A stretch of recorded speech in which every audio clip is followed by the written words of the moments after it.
up on the next American Journey? There's plenty of jobs in Williston, North Dakota. Problem is, there's no place to live. Meet one man who's willing to rough it, regardless of what it takes. I'm in a North Dakota winter with no electricity, no water, no septic. Man, things are getting a little desperate around here. Tomorrow night on HLN. There's a lot of people coming to town to try to take advantage of this oil money. There's just not enough places to live. Surviving BoomTown, tomorrow night at 8 on American Journey. Hosted by Ty Pennington, only on HLN. Okay, hey, we got CNNs in the house here tonight. We're kicking it at the bowling alley. And a pretty photographer gal. Hey, how you doing? I wanna welcome them to town. Hope you bought, extra long johns and gloves and hats. You're gonna need it. Actually, heat wave this week. They got lucky. It's gonna be like 30 degrees out. So bring some more of that warm weather with you. All right, CNN. Don't be fooled by the conditions. You might look a little desperate at first glance, and in fact, I got the world by the tail, baby. I've been in Williston, North Dakota, for about 5 hours. I had to find a place to stay, which in this case would be, well, I found a dumpster in the back of a mattress warehouse. All the way down Main Street, 2nd Avenue. I'm not kidding, I saw half a dozen, maybe 8 billboards, help wanted, help wanted, help wanted. I'm gonna take pictures of them tomorrow. Get everybody out here. There's jobs everywhere. $19 an hour to start. Not too shabby, Gregg Zart.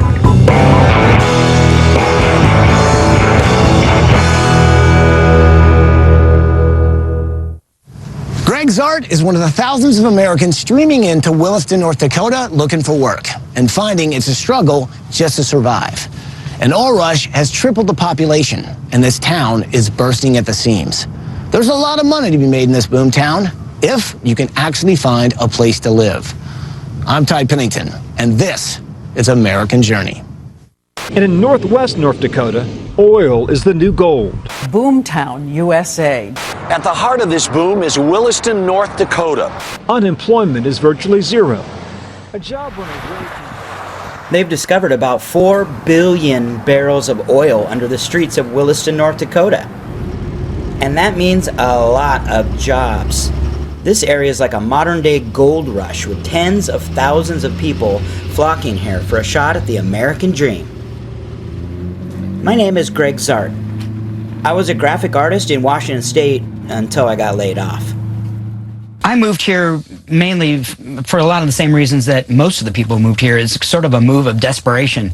I saw some news and some press about what was going on here in Williston. They say Williston's oil boom could last 20 years. So like everyone else, I want in on that. I mean, the unemployment rate here is like under 1%. There has to be a place for me here. I just need a job. And it's an amazing process, actually, the way that they use this, a hydraulic fracking process. And I guess the oil has always been here. It's just the technology to get it out of the ground hasn't always been here. So now it is. Oh, look, there's a worker. Hi, worker. I know this is going to be a turning point in my life, so I'm YouTubing my journey for my family and friends back home to see. So I get into town. Now I take Amtrak. I cross country in Amtrak. You know, the very first order of business here when you arrive in town is you got to get a place to stay. Oh my God, I have called every hotel in town and nobody has a vacancy. So I take my luggage with me and I trudge on down the road, and I went about 3 miles down the road. It was cold, it was dark, I didn't know anybody in town, I didn't have anywhere else to stay. So I made my way down the street, really started thinking survivalist. I saw a sign for a mattress, budget mattress, or some mattress world. If they've got mattresses in the back, I'm just gonna crawl in the middle of some of these things, and at least it'll kind of keep me from freezing to death. So I made my way around the building, and sure enough, it was just like the most beautiful sight in the world. I see this industrial-sized dumpster with just sprouting with mattresses. I got in there, rearranged things, shot a little video, of course, to kind of document my situation, because I mean, it's kind of funny. It was kind of scary, but kind of funny all at the same time. All right, hey, how's it going? Well, some of you might look around and be like, Gregg, Dude, that sucks, man. I look at this thing like an urban treehouse, minus the tree, of course. It didn't scare me off. It actually sort of strengthened my resolve. If you can survive a night in that cold dumpster, you can do anything, Gregg. So, you know, I saw enough in my time here, my 3 days on the streets, I saw enough to convince me that it's time to go back to Seattle, get back to Olympia, Washington, and get my stuff, pack my van up, make it livable, because now you know there's no housing in town, and go get a job and start this thing and do it. Here we are, Main Street, Williston, North Dakota. I made it! Yeah! Wow, I'm here. I've got all my stuff with me. Now I gotta find a place to park my vehicle where I can camp out. I'm gonna have to start looking for a job. There's still lots of for hire signs, and I'm pretty excited about the possibilities. I'm thinking, I'm gonna get me a job. This is gonna be just like I planned. You never really know. I know this. It's cold. That's why I'm all masked up and right now, because otherwise my nose would be frozen and would have fallen off. You know, if you had told me 10 years ago, Gregg, you're going to be living in a vehicle in Williston, North Dakota, I would think, oh my God, but how far the mighty have fallen. But in fact, it seems like an opportunity. Even though I'm living in a vehicle, I've got job opportunities. There's people living in vehicles that are making $4,000 and $5,000 a month. The issue with housing in Williston is that there's a lot of people coming to town to try to take advantage of this oil money, and the infrastructure has not been developed here to support the population. There's just not enough places to live. And the few apartments that do exist can cost $3,000 for a one-bedroom. That's why I'm living in a van. But I'm not alone. People are camping all over town. Keep in mind, there's a ban on camping in this town, so you don't want them to realize that you're inside here, hence the ninja style black. After about 3.5 weeks, I started to have some doubts about my ability to continue living in a vehicle for that long, because it sucks. Let's be honest. You know, I was going to the bathrooms of local bars to shave in their sinks and stuff. Like, it was weird. And I've discovered a guest bathroom here that's lockable. Key. You sort of start to question, the hell am I doing here? You know, is this for real? Am I going to continue to be able to live like this? I definitely never felt like I was a real person living in that vehicle. I felt like a transient, sort of ephemeral being, and I knew that I needed to get out of that vehicle and into something more permanent, or I didn't know if I really was going to be able to make it out here.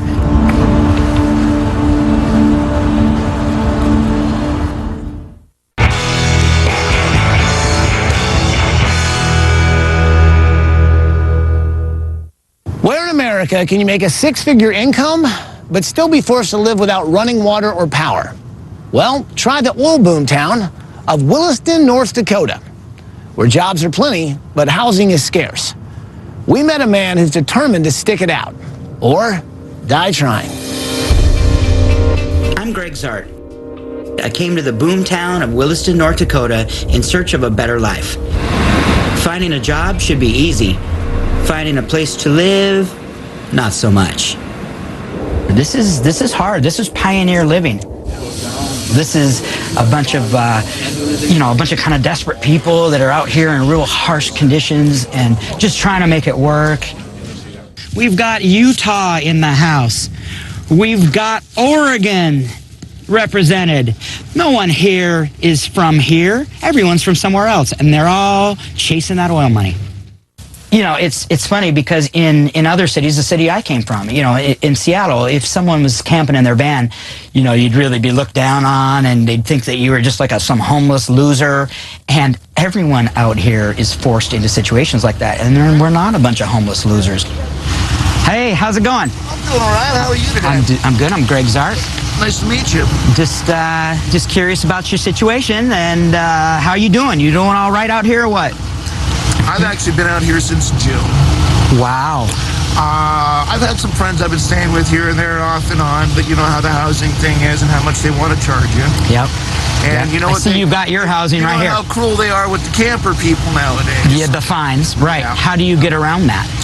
I collect parking tickets. I felt for that guy because I know exactly, you know, where he's at. I've been there. And if you have that spark inside you and that drive inside you, which you kind of have to have, if you're willing to go camp out in your vehicle in sub-freezing temperatures just to try to get a job, then there's something about you as a person that's that means you're driven and you've got that spark. Are you working now or are you still looking? Oh, I've been working steady. Oh, good. See, that's the funny thing about North Dakota. They say it's a place where you can make 6 figures and still be homeless. Right. You know, you It's can keep moving up. survival, man. It's survival. But you know what? The folks that are coming up here and willing to stick it out, we're the ones that are working on a dream. Exactly. That's why we're here.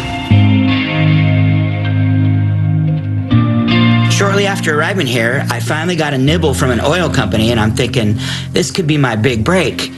I'm going for it, man. He said it's going to be a couple weeks probably before they do something, but man, you got to throw your hat in as many rings as possible to try to get a job out here. And again, ask anybody. Someone standing next to you in line, hey, you guys hiring? Man, I got sidetracked by the driving record, and that disqualified me from this great oil job. They did a background check, and a car accident from years ago came back to haunt me. So now I'm back to the drawing board. It was a little intimidating, I'll tell you, the first couple weeks here, just because I didn't seem to have, you know, my bearings. I didn't have a permanent place to stay, didn't have a job locked down yet, and all of those didn't sort of added up to, wow, am I going to make it? Is this going to be all right? Am I going to do it? Here I traveled all the way across the country to get this oil job and this oil money, and then I stumbled across this retail super giant that offered me a position basically paying me oil money.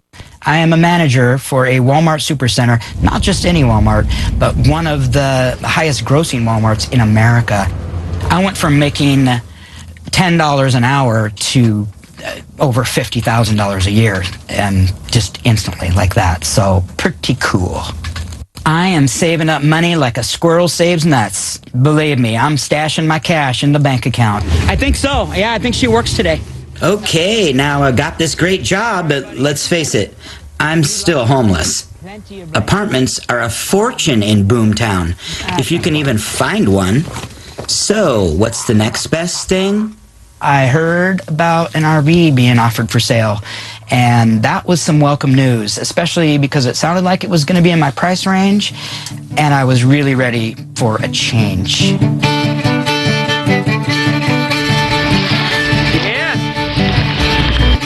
And that's how you make room for the new trailer.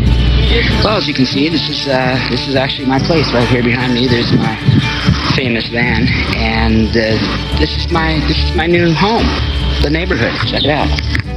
So, sure enough, you know, I get the place, and all of a sudden, I feel a little better about things. Now I've got a base of operations. I'm not, you know, hiding in parking lots. There's lots of people here, and the weather's nice. Should be a good band day. It's not like there's nothing to do in this town. That's a misperception, and there are adventures to be had, believe it or not. Wow, this is exciting. Whoa, are we flipping upside down? I remember these guys from Lord of the Rings, the Ents. Is that them? Is that an Ents?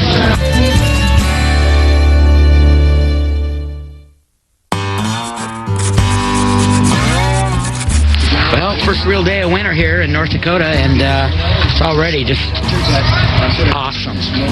All right, so you say you wanna move to the Bakken and maybe Williston or something and make some oil money? Well, good thinking. But if you're coming here in an RV in the winter, you need to be aware that it gets cold, and I mean really, really cold. Right now, as you can see, it is minus 11 degrees.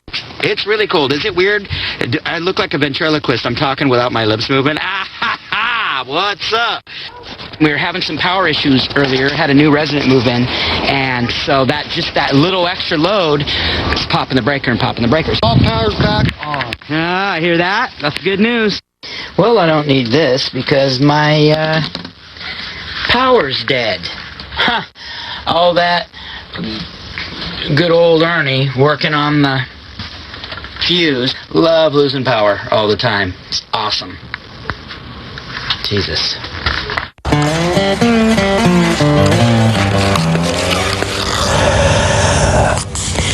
Yeah, I don't know if you could tell or not, but that's steam from my breath inside my trailer, because last night all the power in my trailer died, and it's not a breaker and it's not a fuse. It's evidently some wiring in my trailer. So now I'm in a North Dakota winter with no electricity. It got to the point to where, you know, I went a few days where the power was out all night, and I'd wake up in the morning in a 20-degree trailer, and my cat's looking at me like he's pissed. Man, things are getting a little desperate around here, and this, I guess, is what you had better be prepared for. I, unfortunately, didn't buy in my RV. I thought I was prepared, and now my RV's died. And not only does it affect me, it affects my poor cat. I just noticed didn't look like he was drinking very well here, and I checked his water bowl out, and lo and behold, it's frozen. It's like really, really frozen. Sorry, Art. Hey, you'll get a drink here eventually, bud. Man, I don't know. This might be the final straw.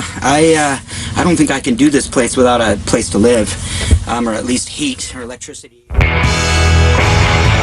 One day out of the blue, I hear someone say something like, "Gregg Zart." I turn around and see a kind of a cute girl hanging out.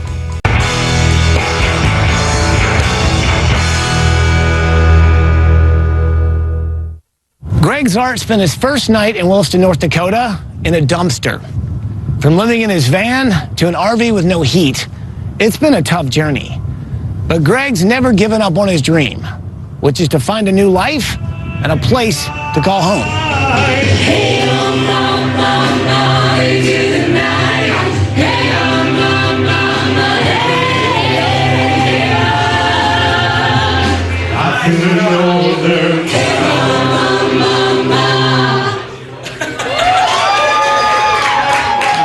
You know, although I mentioned there's not a lot of girls in this town, when you're a budding, up-and-coming YouTube celebrity like myself, it doesn't hurt. And lo and behold, one day out of the blue, I hear someone say something like, "Gregg Zart."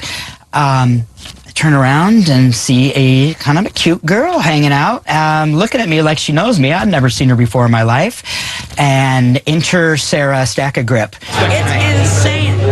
She seemed like a fun person, and she is a fun person. Love Sarah. She's a good friend of mine now. About that time, I told Sarah, you know, hey, look, here's what's going on. I might have to leave town just because I can't do this trailer life anymore. Look, there's my van. She made a couple calls, and within 24 hours, I find out. She calls me back and says, "I got a place for you." And I'll tell you what, I felt like I won the lottery. I have arrived. Home, sweet home, baby. From an RV to an apartment is like I just moved to the Taj Mahal. Awesome. All right, I got the apartment. So now I'm going to go see my old landlord. What's up, Elvis? And tell him I'm selling my RV and moving out. I've moved up from your front yard to an apartment. Yeah, how about that? All right. I'm sorry to take you're not going to really lose any money, though, because I might have another guy lined up to take this place. You should have come and sold me that piece of crap camper. This is a great piece of crap camper, man. I mean, this is probably the classiest camper in the joint right here. I give you Walmart price on that. $198. Awesome. You know what? I'm going to miss you, bud. This is I'm going to miss you. You know, you're very entertaining. I got to come back, and you just got to talk to me every once in a while. You know? Yeah, I can do that. All right, good. You're not going anywhere, right? You're here. You're here for the duration. All right, take care. And here is Jim, right on cue. Bam, there's the new buyer. You made it. Yeah. Excellent. This is home?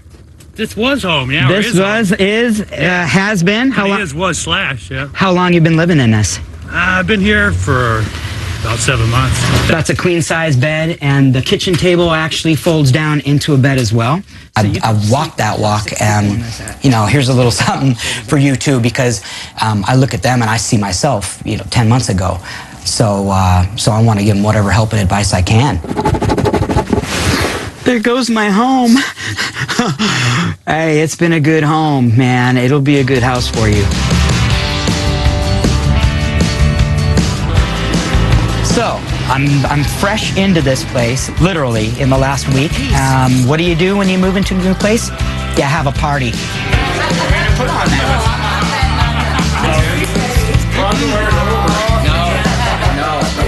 Really, the start of this journey, I found myself in a dumpster, wrapped in bubble wrap, wondering if I was going to make it through the night. I've come from that moment in North Dakota to now, I got a place. I have an address. I feel like a real person again. I feel more complete, more whole. Now I come home to a warm place. My cat's happy. When I go to sleep at night and rest my head on that pillow, there's just sort of a sense of relief that, wow, now I feel like I'm a permanent citizen now.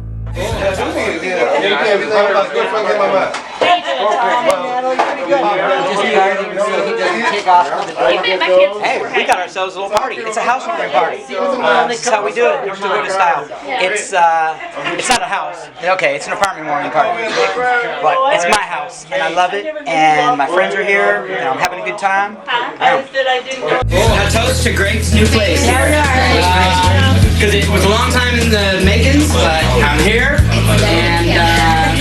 and it's a happy new year. Skull, everybody.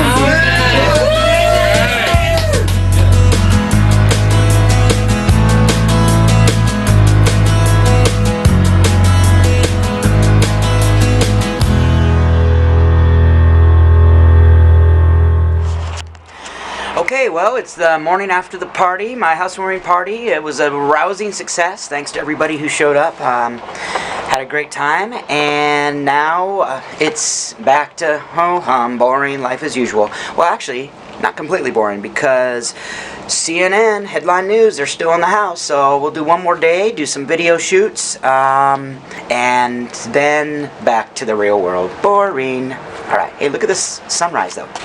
Right off my deck, my porch of my house, my apartment. Look at that. Beautiful. All right, well, we're here at the Raymond Family Community Center. The rec center here in Williston is a major resource for people. I know I spent the first month of my life here in Williston at this place every day, if not every other day. This is where you go to shower. This is where you go to shave. You also can play basketball. You can work out. You can do those kinds of things that you probably did back home and you want to do again. How much is a day pass? $3 for adults. $3. That's a bargain. You get a lot of oil workers here that are showering. They got a hockey rink. It's kind of cool. Gives you something different to do. When you're starved for sort of entertainment here in Williston, there are options. Strap on a pair of ice skates and go skate around in circles. Yeah, it's hot. It's hot water. I mean, what else do you need? When you are living in your vehicle and your hair's greasy and you're grimy and you're discouraged, I'll tell you what, even a place like this, it makes you feel better. You know, you take a hot shower, get you back on track, you feel better, feel like a human again. Check it out. Hey, anybody know if there's a veterinarian around here? Because these pythons are sick. Now, this is the place if you want to get a workout, get your pump on, come to the exercise room. I was just lifting this, right? This is what I was warming up with. We hit McDonald's on a good day. On a bad day, you can't get near this close. You actually get a great Wi-Fi hotspot that is utilized by the majority of folks here in town. I see people basically posting up for 2 hours at a time, slowly eating fry by fry to make it last so that they can sit at the table with their laptop and utilize that Wi-Fi, that free Wi-Fi hotspot. And this person was really creative because they parked in the parking lot of the library, so you can go right from your bed to going online or reading a magazine or something. I actually spent a ton of time at the library. Why? Why indeed? Wi-Fi hotspot, Libraryville. I'd bring my laptop, plug into their power, kick back at a table for an hour or two, and fill out resumes and applications. The library is a spot where you get all of that done. All right, so this truly was an American journey. Quite a journey for me. I started, wrapped in bubble wrap in a dumpster, for God's sake. And look at me now, living the high life in an apartment. Great job, life is good. All right, so till next time, I'm going to leave you with a little catchphrase I've developed that I think sums it up best. We're rocking the Bakken and making the bacon. Till next time, this is Gregg Zart, American Journey, Headline News. Take care.